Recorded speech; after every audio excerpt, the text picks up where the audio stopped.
Four offensive linemen coming in. I'm really excited about all of them because, really this group is built on toughness. And you guys that have been in here with me have heard me talk about that a lot. We want to have a foundation of being tough, and then from there we talk about, the athletic ability and the size and all those different things. So I'm really excited about these four because I think they check the boxes with what we're looking for in those areas. So first guy I'll talk about, Shep Turk. Obviously, I'm sure everybody in here, knows Shep. He's a local legend here at Thomas Jefferson.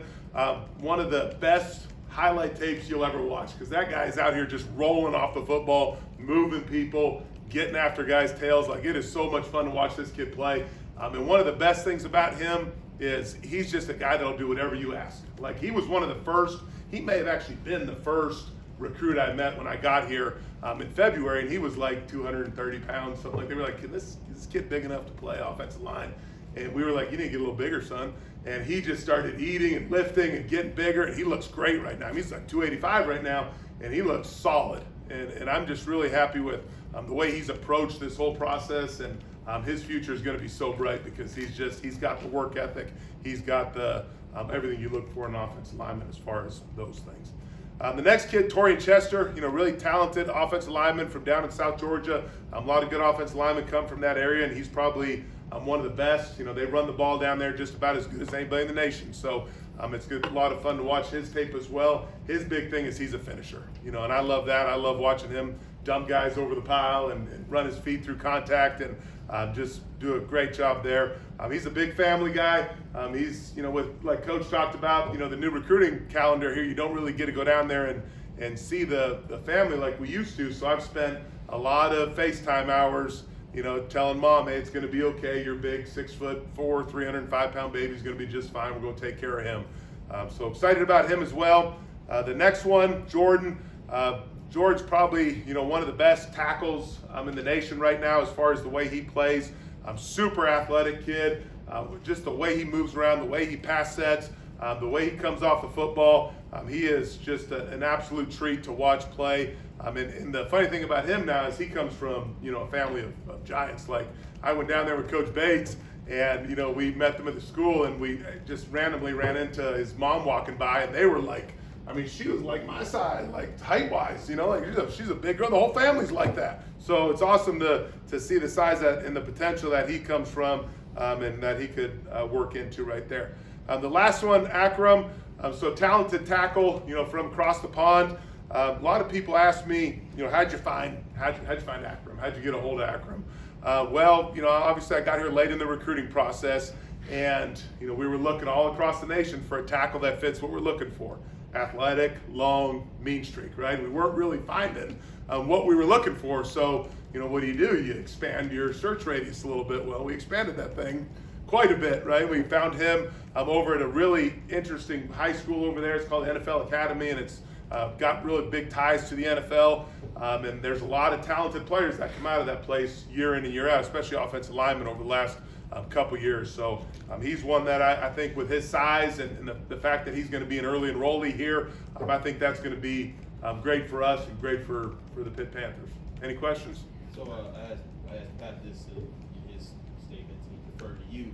Was there an emphasis to get bigger, taller guys to maybe fill offensive tackle with this class, 6'5", 6'6", or was it just you need all your recruits to be able to look you in the eye? Well, looking me in the eye is a little tough sometimes, but big and tall is always great. I always want to start everything at do you have that demeanor about you? Like, are you going to go out there and turn down blocks, or are you going to try to finish blocks? And if I could build from that, then the other things are gravy on top of the mashed potatoes for a Thanksgiving dinner reference. But I think the great thing here is they all are that 6'4", 6'5", even 6'6". In Akram's case, they are up here at least chin, some of them in the eye. So that's all butter to me. But I want guys that are tough, and these four guys right here are tough football players. You just watch their highlight tape, which I don't know how many people watch offensive line tape, but they're fun if you watch it. What's more exciting to you, seeing a road grader in the run game or as an elite pass protector? Yeah, I think you got to have both.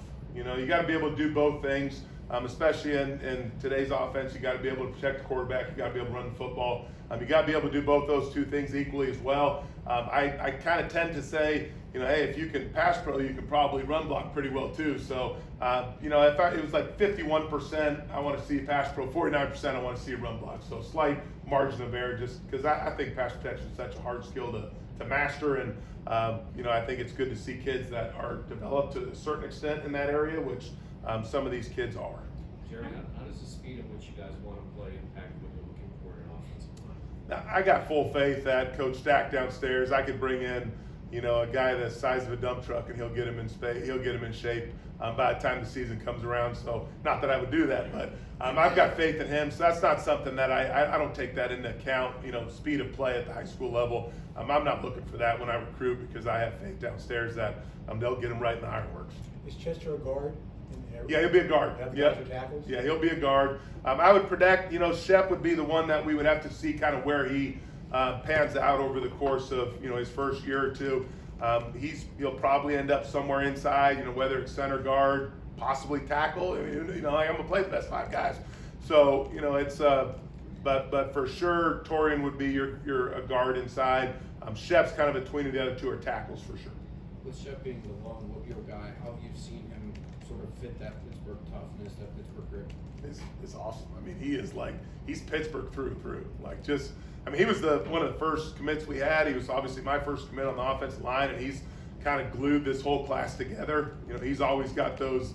He's always talking to the other recruits. He's always reaching out to them, making sure, hey, we're good. Hey, let's meet up here. Let's meet up there. Let's talk with each other over FaceTime, whatever it is. Between him and the quarterback, they've done a great job of kind of gluing everything together. So, just watching Shep play in the whippeal here, it's just impressive, the toughness and the finish that he plays with.